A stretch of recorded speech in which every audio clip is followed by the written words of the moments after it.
Good afternoon, everyone. Hi, my name is Jess Yoder. We are going to get started here. Apologies if you hear a few beeps at the start of the webinar.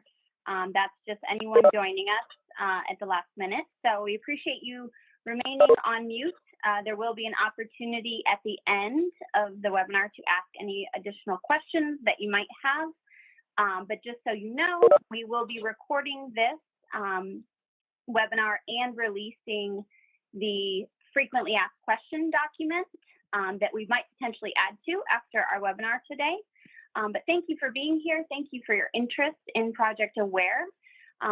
We tend to be a pretty informal group, so bear with us as we kind of navigate through these slides. We had an hour call this morning with our original districts, and so when we're on webinars, it tends to be pretty laid back.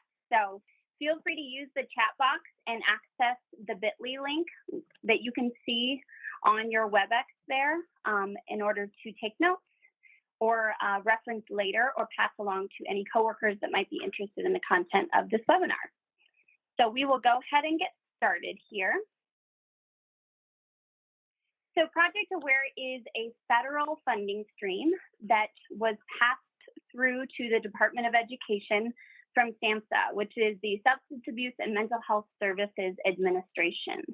And we are right at about a year and a half of our project out of 5 years.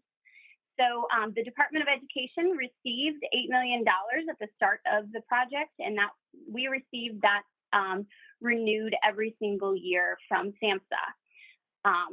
So one of our partners within this work is the Division of Mental Health and Addiction. That was actually a requirement of the federal grant. And so we see the Division of Mental Health and Addiction, and you will hear from Bethany and Sarah here in a moment. We see them as our co-partners in this grant.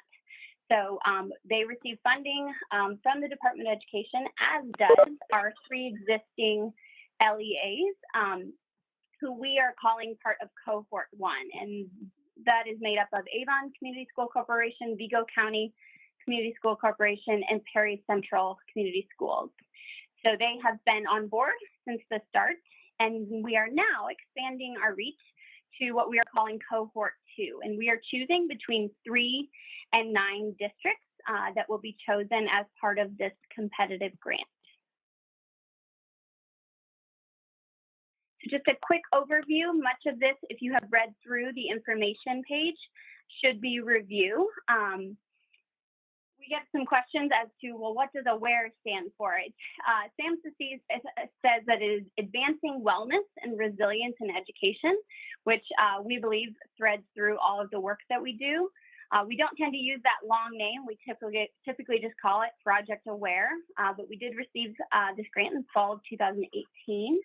And like I said, our original Cohort 1 districts, they did receive a per pupil allocation, and they were required to hire a full-time coordinator, work on all 4 goals of the grant, and complete quarterly data entry from the start of the grant to 2023, when this grant will wrap up. Cohort 2 districts will receive a minimum of $30,000. That'll be the base allocation for all that are chosen, with a maximum request of up to $60,000. This funding allocation will be distributed based on need, obviously, capacity, sustainability efforts, and innovation that is outlined in the application. Cohort 2 districts are only required to have a 0.5 full-time employee or more. So if there currently is someone who is fully dedicated to this work, that would also fulfill it, or 0.75. So it has to be at least a 0.5 full-time employee dedicated to anything social emotional learning or mental health from the district level. And the requirement is that these Cohort 2 districts only work on 2 of the 4 goals, starting in September 2020 of this year and working through September 2023. So there's a bit of a difference between the expectations of our original Cohort 1 and those of our Cohort 2. But this cohorts project will span 3 years and be reallocated on a yearly basis. So really, you would be applying for the 3-year project, but we would be guaranteeing a full year's worth of funding contingent upon the LEA's meeting yearly grant requirements, which we do not see as an issue. We, of course, are going to be working with you, alongside you. There will be no surprises with that. So we do see this as a full 3-year commitment. There is a list of Project Aware state team and contacts. So Christy Berger is the Director of Social, Emotional, and Behavioral Wellness at the Department of Education. There's her contact information. And then I am the Project Aware Specialist, and there's my email address there. You'll hear from Bethany Eckler, who is the School and Community-Based Prevention Director within the Division of Mental Health and Addiction. And then you'll also hear from Sarah Bunner, who is the Project Aware Mental Health Coordinator. So Sarah and I's names have asterisks next to them because this is the work that we live, we breathe every single day. This is our full-time commitment, is this project. We are co-coordinators. Obviously, we work closely with Christy and Bethany, but we would be your main points of contact in this project.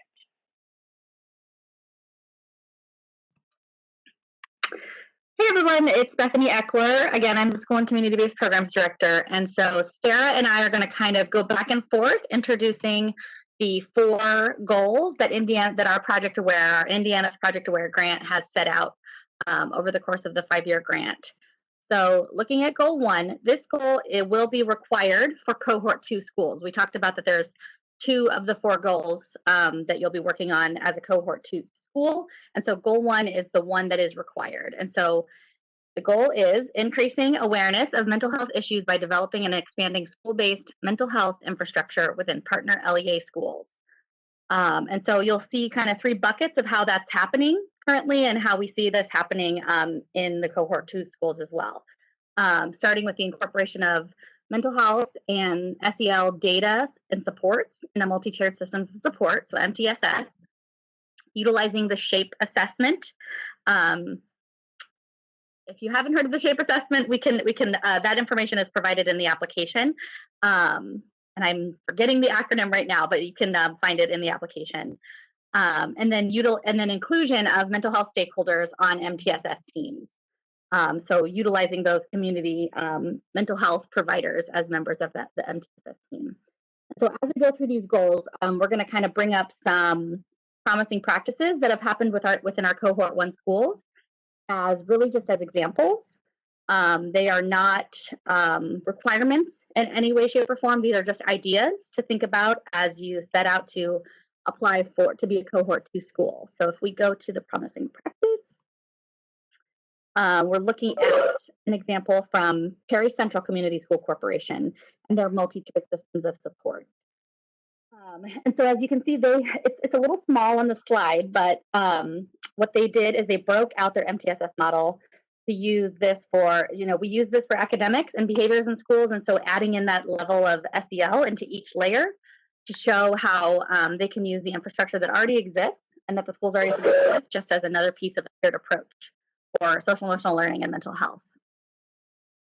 So I'm going to pass it to Sarah for goal 2. All right. Thanks, Bethany.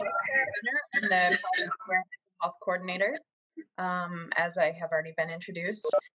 Goal number 2, which is, as Bethany said, goal number 1 is the only required.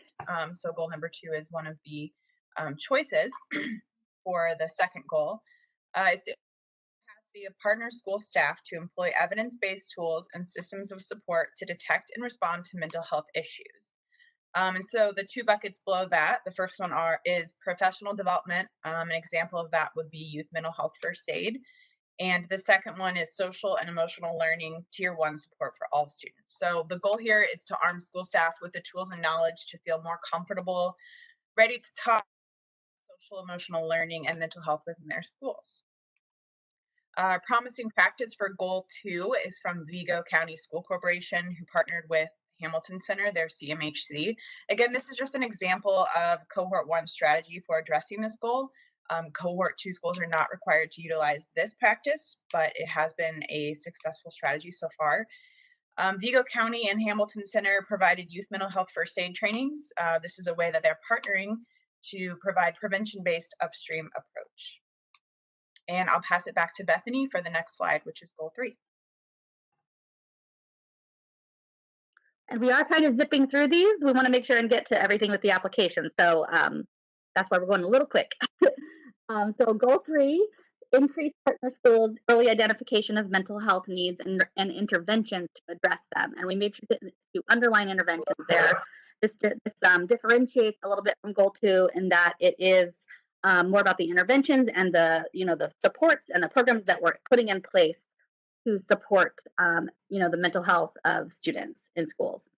And so the buckets here, we look at tiered interventions for staff to implement with identified students, utilizing universal screening. I'm sure you've heard about universal screening a lot lately, so there's some different ways that's happening, and then within cohort 1, and then the development of clear referral pathways and procedures. So, again, just kind of pulling that even the next step after goal 2 is that, arming everyone with the knowledge base, and then what do we put in place to really support the student. And so if we go to the next slide, first we kind of wanted to highlight the Wisconsin School Mental Health Framework. This is a model that we referenced early on in our Project Aware and something that we wanted to really emulate. And you can kind of see the all, some, few model there. And so what are we putting in place at all levels? And there's a link there that you can go and look more at their model. We in Indiana, over the first year and a half, 2 years of the grant, we have a school-based SEL and mental health coaching model that is coming soon. The Department of Education has partnered with Indiana Youth Institute and Butler University to make that as our state's own model and coaching model for schools to use. So then if we go on to the goal 3, promising practice. Again, it's a little small and hard to read, but I'll kind of give a little overview. Avon was able to come up with this, which we just love. It's in the MTSS structure, but it really shows the referral pathways going up as well as down. One thing that's really important to them is to show that students can be referred up to more and more intensive services, but they can also be stepped back down. And what is that referral pathway, and which school staff and community staff are needed at each level. And, so they incorporate their community mental health center as Cummins, and so they fit into this referral pathway as well as all school staff at different levels. I think next we're going to go on to the last goal, goal 4 with Sarah.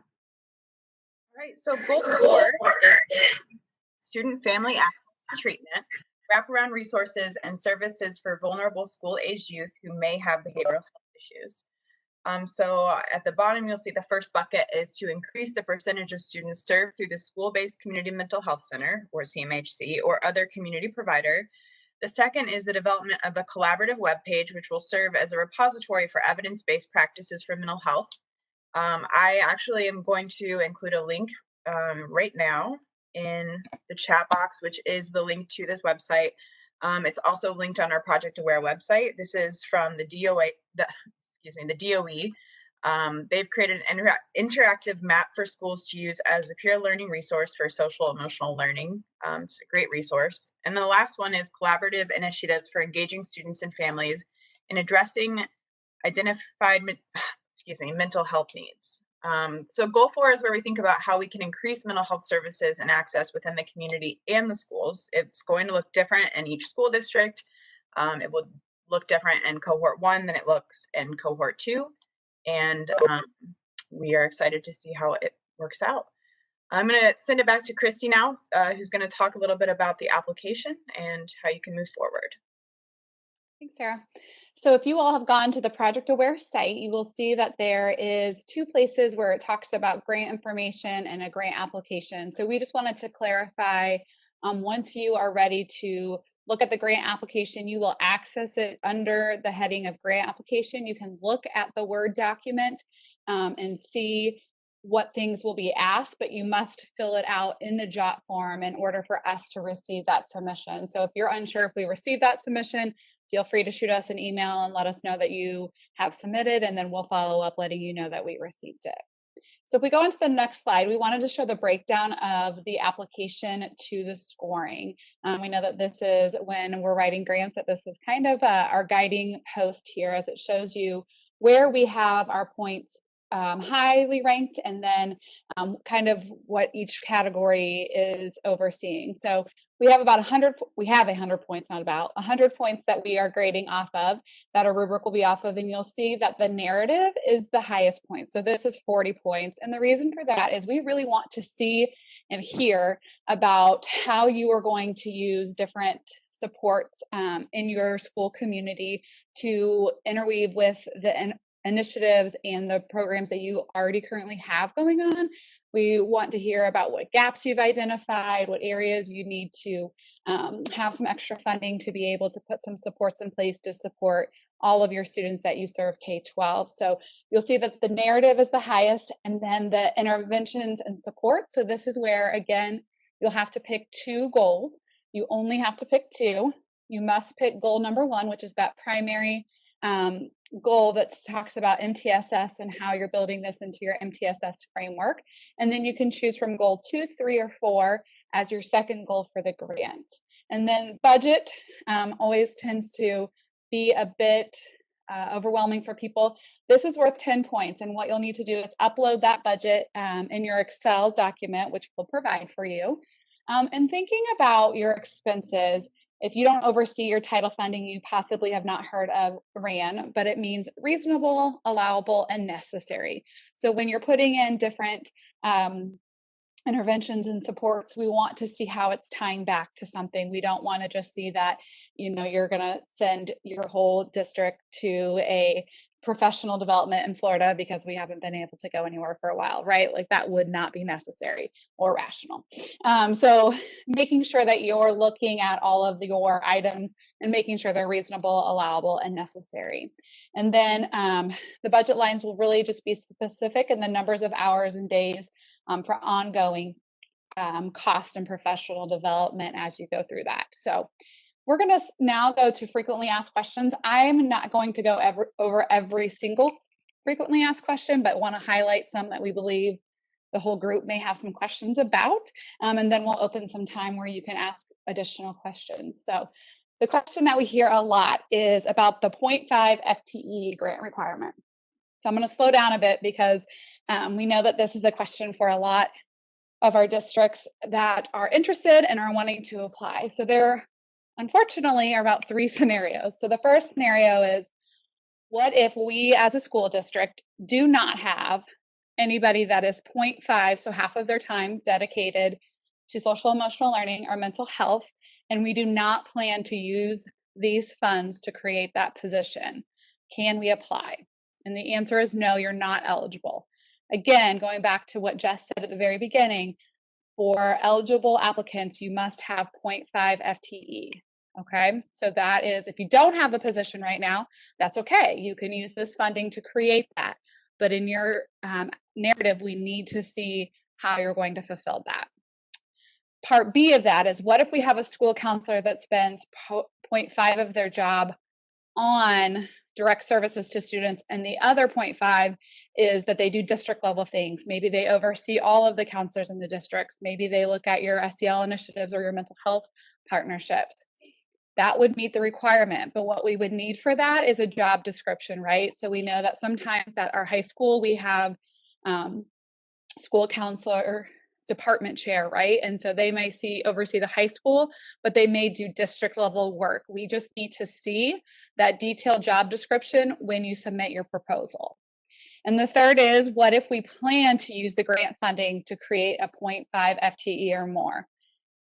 So as long as this position does not already exist, you can submit a job description that you intend to fill, that you intend to use to fill the position if your LEA is awarded, and then remember that the budget has to reflect that 0.5 FTE. So maybe your district says, we're actually really wanting to hire a full-time person. We're going to use half of this money from Project Aware and then half of our Gen Fund to make that position. That's fine too. Or you could use all $60,000 for a full-time person. That's up to your district as well. Go on to the next slide, please. The other questions that have come up is about a risk assessment. Do you have a specific one that we are asked to use, or must we use? So You do not have to complete a separate risk assessment. I know for a lot of title funding, you do have to do this. But what you will do is fill out the LEA capacity task within part 2 and provide documentation that you think is relevant. So there is no additional risk assessment. It's really just the data that your district is collecting to show why this is needed for your school community. Jess went over the allocation, maximum and minimum. And then question 5, if we have existing initiatives and grants in some of our schools, could Project Aware be used to scale out to broader districts? Yes, we would actually love to see this. We're really looking for districts who are already starting with some initiatives and just need additional funding to be able to extend that or to have someone be able to support full time. And then if you're a private school, is this a grant that you can apply for? And unfortunately, at this time, the definition of LEA is only public and charter schools who are eligible. And so if you are applying for this grant and you're a public or charter school, you do not have to share with non-pubs any of their equitable share like you do with other title funding. This is just for your district at that time. You'll see that there's a link to the full FAQs, and we're going to add more as we get questions there. But I just wanted to highlight those as we think that they're the ones we keep hearing about and possibly the ones that you all may have on the call here today. So we want to now open it up to the chat. If you would like to ask us some specific questions, or if you need some more clarity on a couple of the questions, feel free to put it in the chat. If you don't have the chat aspect, then you'll have to unmute yourself because we have muted you so that you can share out your question at this time. Okay, I see a question about a rubric. The only rubric we have provided is actually within the information document where you access this WebEx. There is a link that gives a little bit more information about each of those sections. It gives exactly really what Christy said in terms of the point allocations, but there is a one-page PDF, and that is the guidance that we are providing at this point in terms of rubric for evaluation of the application. All right, Jess, we also have a question from Jillian. It looks like it's a part 2.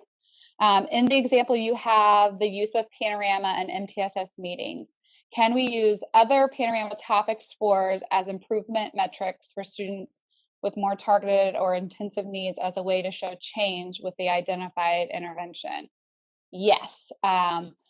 We are just wanting to see data being used to support your SEL and mental health supports. We know typically schools have really focused just on attendance and behavior referrals, and we would really like to see something in addition to that.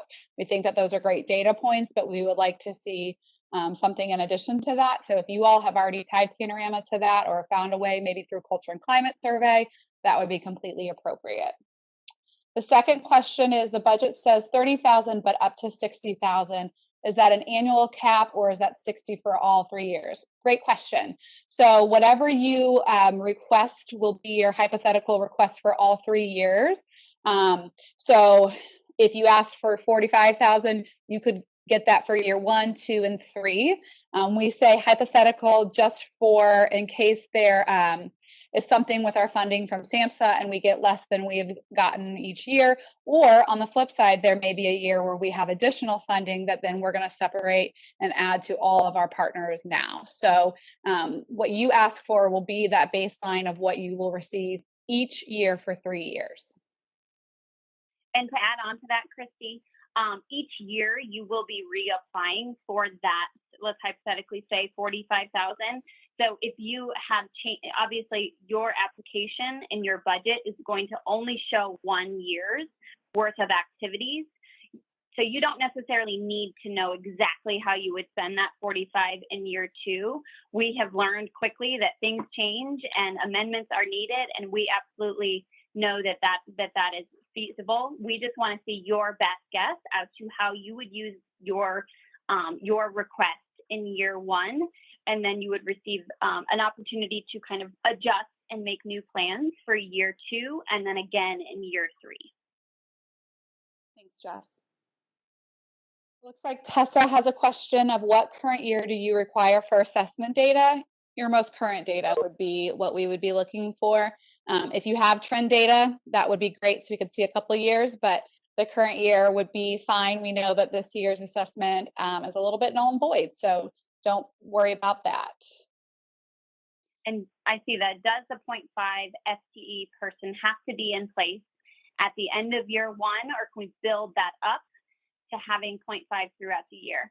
With our existing cohort, obviously getting the award and realizing you actually have the funds and realizing you have to hire someone, that does take time. We would want that to happen as quickly as possible. And each school district kind of had a different timeline, and we worked with them to make sure that they were finding someone who fit well within their school community. So we would want that. We don't have a current, you have to have the 0.5 by this time, but we would want that to be one of the first priorities of your grant, is to get that person in place. And to piggyback off that, Jess, I would say the purpose for that is there are goal requirements, there are meetings, there are data that is asked to you all to submit. And so you really want that dedicated person who has that time, that they are able to do that. I would tell you that our current, now they are full-time and they have 4 goals, but that does take them some time to collect that data and to submit that data. So you'll really want to have that person on board, and they're kind of the visionary that pushes it at that district level. And it looks like we had a question about certain qualifications. Nope, that's up to your local school, what you have seen. Currently, our 3, we have 2 school social workers and we have a school psychologist that are taking the lead for those districts. So again, it's what you all feel would be best for your community. We would just love to see why you're choosing those qualifications in that narrative part. Have we had that question, Jess? Do you want to take it or do you want me to? Yeah, we've talked about this question, and it goes back to this grant being owned by the school district. So if this is a contracted position, 0.5 with a community provider, we would want to ensure that that person is truly embedded in the MTSS structures within that school.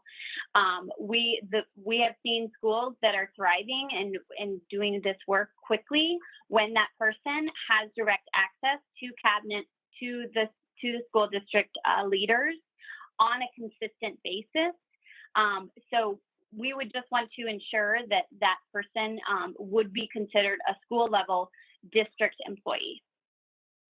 And I think to piggyback off that, Jess, when I was in the school districts, we had someone from Adult and Child who oversaw all of our school-based services, but she also did that for several other districts. So we can't say she's 0.5 just to the district you're at. So if it's a current position who's overseeing those school-based services right now, that would not count. However, if you choose to contract with somebody from a CMHC and say, 0.5 of your time is solely dedicated to our school district, that's different, and we would want to see that in their job description and in the narrative.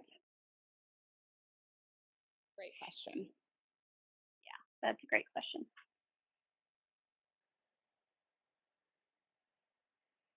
And I did see a question about if this webinar is being recorded.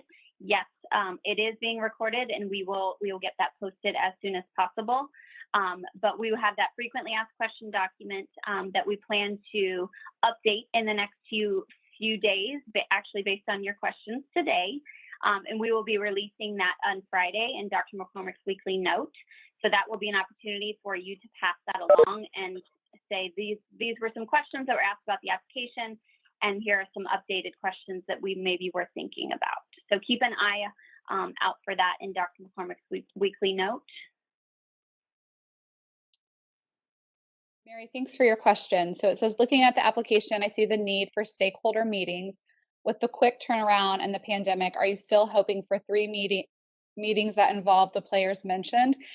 It will be different, right? We are very aware of what is going on. And so if you have a way to show us that you've had some stakeholder input, you could also possibly, your district applied for the Lilly grant and you held some district meetings then and you have adjusted how you're doing things, if we could see that, see the dates and see who was all involved and see how you've continued that work, I think we would allow that, we would allow that, especially with our current situation. So if you've had some stakeholder meetings for other grant opportunities and it ties into these goals, those are totally appropriate. We would just like to see who was involved and the dates that those were held.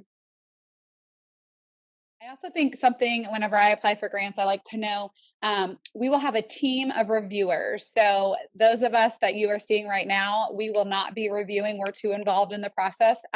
So we will not be doing that review process, but names will be taken off and applications will be reviewed by a team that we bring together. And again, if you do not have access to the chat box, we are here. If you would like to unmute yourself, feel free and ask a question via phone.